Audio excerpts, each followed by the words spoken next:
வணக்கம். நான் உங்கள் ஜெயா. இன்றைக்கி நம்ம இந்த வீடியோவில் வைகோ முகமது பஷீர் எழுதின பூவன் பனானா இந்த கதையோடைய சம்மரியை பார்க்கலாம் வாங்க. வைகோ முகமது பஷீர் இவரை எல்லாருமே பேப்பூர் சுல்தான் தான் கூப்பிடுவாங்க. இவர் ஒரு writer, humanist, novelist, short story writer, அப்புறம் விடுதலை போராட்ட வீரர், மகாத்மா காந்தியோடைய தொண்டர்னு சொல்லலாம்.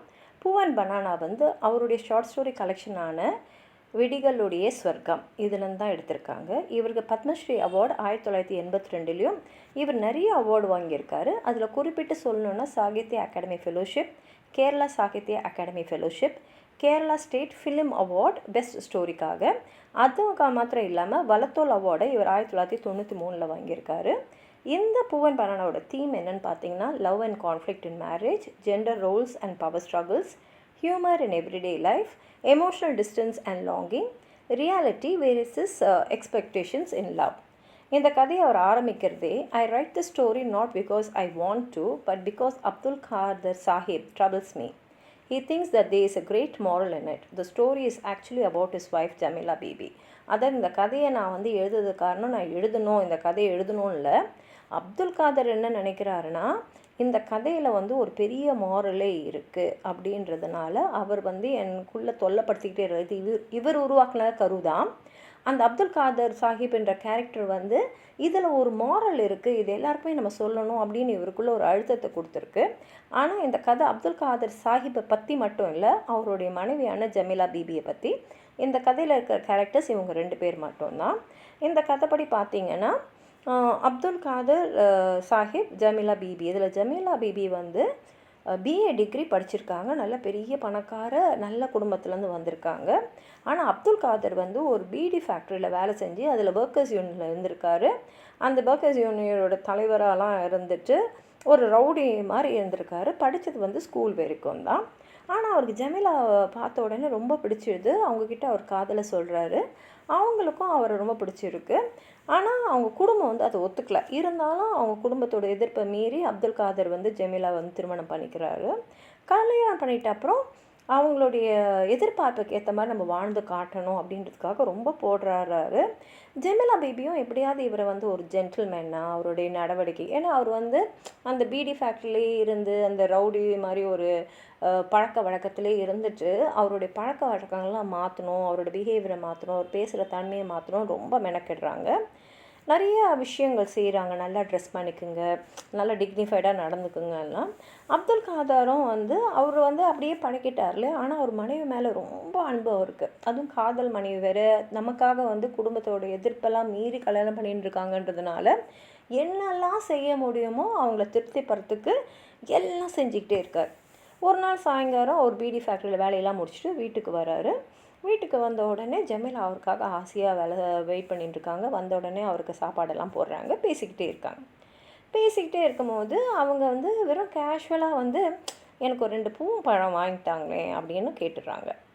இது சாதாரண ஒரு விஷயந்தான். ஆனால் அப்துல் காதருக்கு அது ரொம்ப பெரிய விஷயம். ஏன்னா இது வரைக்கும் அவங்க எனக்கு இது வேணும் அது வேணும்னு எதுவுமே கேட்டதே இல்லை. முதல் வாட்டியாக எனக்கு பூவும் பழம் 2 வேணும்னு கேட்டிருக்காங்க.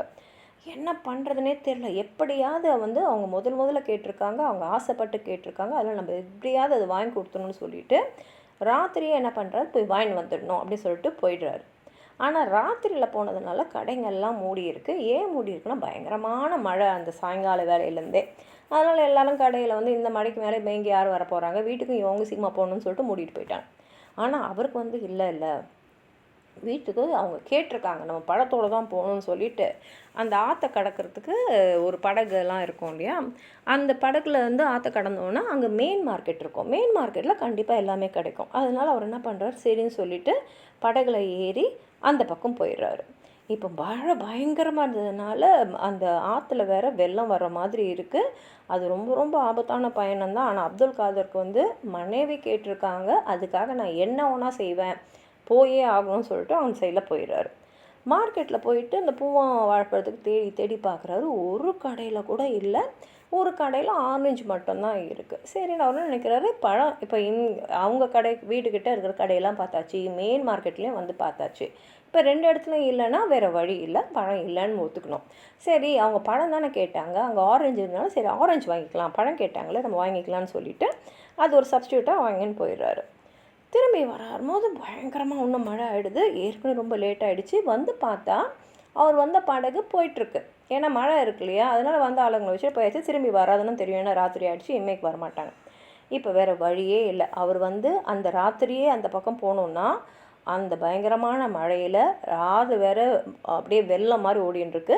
அந்த பயங்கரமான சூழ்நிலை அவர் நீந்தி தான் போகணும். ஆனால் அவர் யோசிக்கவே இல்லை, எப்படியாவது இந்த பழத்தை எடுத்துன்னு போய் நம்ம மனைவி ஜமீலாவுக்கு கொடுத்துடணும்னு சொல்லிட்டு அந்த வெள்ளை தண்ணியிலேயே வந்து கஷ்டப்பட்டு நீந்த வேண்டியிருக்கு. ஏன்னா வெள்ளம் வந்து அவ்வளோ ஃபோர்ஸில் வந்துன்னே இருக்குது. அப்படியே உடம்பெல்லாம் சோர்வாகி ஃபுல்லாக நனைஞ்சி அந்த எப்படியோ நீச்சல் அடித்து அந்த பக்கம் வந்துட்டு வீட்டுக்கு வந்துடுறாரு. இங்கே ஜமீலா வந்து அவருக்காக காத்துனுந்துட்டு அவங்க அப்படியே தூங்கிட்டாங்க.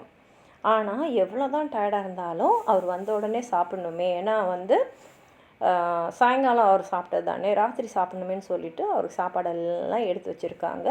அவங்க அன்பெல்லாம் இதுலேயே நமக்கு நல்லா தெரியுது. இவர் என்ன பண்ணுறாரு, வந்த உடனே சரி தூங்குறவங்களை எழுப்ப வேணாம், ஏன்னா அவர் நினச்சிருந்தாருன்னா ஒரு சத்தமோ ஏதோ ஒரு குரலை கொடுத்துருந்தா அவங்க எழுந்து வந்து பக்கத்தில் உட்காந்துருக்க போகிறாங்க. ஆனால் அவங்க வந்து களைப்பாக தூங்குறத பார்த்துட்டு அவங்களை எழுப்பாமல் இவர் அந்த ஆரஞ்செல்லாம் அவங்க பக்கத்தில் வச்சுட்டு அவர் போயிடுறாரு. அதுக்கப்புறம் அவங்க எழுந்து பார்க்குறாங்க. பார்த்தா பக்கத்தில் வந்து ஆரஞ்சு இருக்குது. அவங்களுக்கு என்ன, நம்ம என்ன கேட்டோம், பூவம் பனானா தான் கேட்டோம், இவர் என்ன ஆரஞ்சை கொண்டு வந்து வச்சுருக்கான்னு சொல்லிவிட்டு அவருக்கு ரொம்ப கோவம் வந்துடுது. அவள் வந்து சொல்கிறா, இல்லை நான் தூங்க போகிறேன், எனக்கு இந்த ஆரஞ்செலாம் சாப்பிட முடியாத போது அப்துல் கதர் இல்லை நான் உனக்காக தானே வாங்கிட்டு வந்தேன், நீ சாப்பிடு, நீ இது வரைக்கும் நீ இதை சாப்பிட்டா நான் ரொம்ப சந்தோஷப்படும் அது இதுன்னு என்னென்னோ சொல்லி பார்க்குறாரு. அவன் வந்து நான் உங்கள் கேட்டது பூவம் பனானா, நீங்கள் வாங்கிட்டு வந்தது ஆரஞ்சு, அதனால் இதுக்கு வேணான்னு அவரும் என்னென்னோ கெஞ்சி பார்த்துட்டு கடைசியில் என்ன பண்ணிடுறாரு, அடிச்சிடுறாரு. இப்போ இதை சாப்பிட போறியா இல்லையா அப்படின்னு சாப்பிட்றது மாத்திரம் இல்லாமல் ஆரஞ்சு அவங்களும் பயந்துறாங்க. என்ன இது வரைக்கும் அவர் வந்து கோவப்பட்டது கூட இல்லை, இப்போ அடிச்சுவே செஞ்சுட்டாரு. அவங்களுக்கு என்ன பண்ணுறதுனே தெரியல. சரின்னு சொல்லிட்டு அடிக்கு பயந்து சாப்பிட்றாங்க. அது மாத்திரம் இல்லாமல் அவர் என்ன சொல்கிறாருன்னா, இது என்னன்னு கேட்குறாரு. இது ஆரஞ்சுன்றாங்க. இல்லை இது என்னன்னு சொல்லுன்னு சொல்லிட்டு திரும்பி அடிக்கிறாரு. அவங்க திரும்பி ஆரஞ்சுன்றாங்க. இது என்ன பழம்னு சொல்லி அடித்தோடனே அவங்க என்ன பண்ணிடுறாங்கன்னா புரிஞ்சுக்கிறாங்க. அவர் வந்து என்னன்னா நீ கேட்டதை நான் கொடுத்தேன், அந்த திருப்தி எனக்கு வேணும் அப்படின்றதுனால பண்ணுறான்னு சொல்லிட்டு அவங்க என்ன சொல்கிறாங்க, ஓ இதுவா பூவம் பனானான்னொன்னே ஆமான்னு சொல்லிட்டு போயிடுறாரு. அதோட இது முடிஞ்சிடுது. ஆனால் அவங்க ஏன் இது பூவம் பனானான்னு சொன்னாங்கன்னா அதுக்கு பின்னாடி வந்து இருந்த அந்த அன்பு, அந்த அக்கறை, அந்த பாசம் இதெல்லாம் அவங்களுக்கு புரியுது. அவர் வந்து பூவம் பனானா தான் வாங்க போயிருக்காரு, ஆனால் கிடைக்காதனால அதை வாங்கி வந்திருக்காருன்றதும் அவங்களுக்கு புரிஞ்சிடுது. அப்துல் கதருக்கும் வந்து அவங்க மனைவி அடித்தது வந்து தாங்கவே முடியல, நம்ம ரொம்ப தூரம் போயிட்டோம், இந்த மாதிரி வந்து அவங்கள அடிச்சிடக்கூடாது. ஏன்னா அவங்க வந்து அவங்க மேலே அவருக்கு அவ்வளோ அன்பு, அவ்வளோ காதல். அதனால் அவருக்கும் வந்து நம்ம போய் மனைவி அடிச்சிட்டோமே அப்படின்ற ஒரு உணர்வு இருக்குது. இதுக்கப்புறம் ரொம்ப ரொம்ப ரொம்ப வருஷம் தாண்டிடுது, அதெல்லாம் முடிஞ்சிடுது. ஒரு நாள் அவங்க 2 பேரும் உட்காந்து பேசின்னு இருக்காங்க. அப்போ வந்து அவர் வந்து கேட்குறாரு, ரொம்ப வருஷத்துக்கு முன்னாடி ஆற்றுல நீந்தி கடந்து போய் நான் உனக்கு ஒன்று வாங்கிட்டு வந்தேன்னு அது என்னன்னு ஞாபகம் இருக்கான்னு கேட்கும்போது தெரியும், பூவம் பனானா அப்படின்றாங்க. அது பார்க்குறதுக்கு எப்படி இருந்ததுன்னா அது ஆரஞ்சு மாதிரி ரவுண்டாக இருந்ததுன்னு சொல்லி சிரிக்கிறாங்க.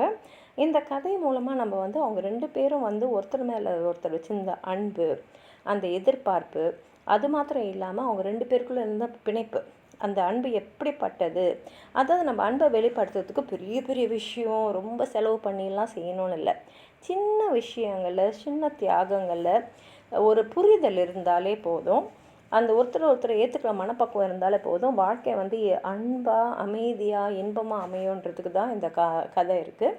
இதை தான் அவர் நம்மக்கிட்ட சொல்ல வந்திருக்காரு. உங்களுக்கு அதான் சொல்லணும்னு நினச்சிங்கன்னா கீழே இருக்கிற கமெண்ட் பாக்ஸில் எழுதுங்க. இந்த வீடியோவை லைக் பண்ணுங்கள், ஹைப் பண்ணுங்கள், உங்கள் ஃப்ரெண்ட்ஸோடு ஷேர் பண்ணுங்கள். சப்ஸ்கிரைப் பண்ணாதவங்களாம் ப்ளீஸ் சப்ஸ்கிரைப் பண்ணி சப்போர்ட் பண்ணுங்கள். நன்றி.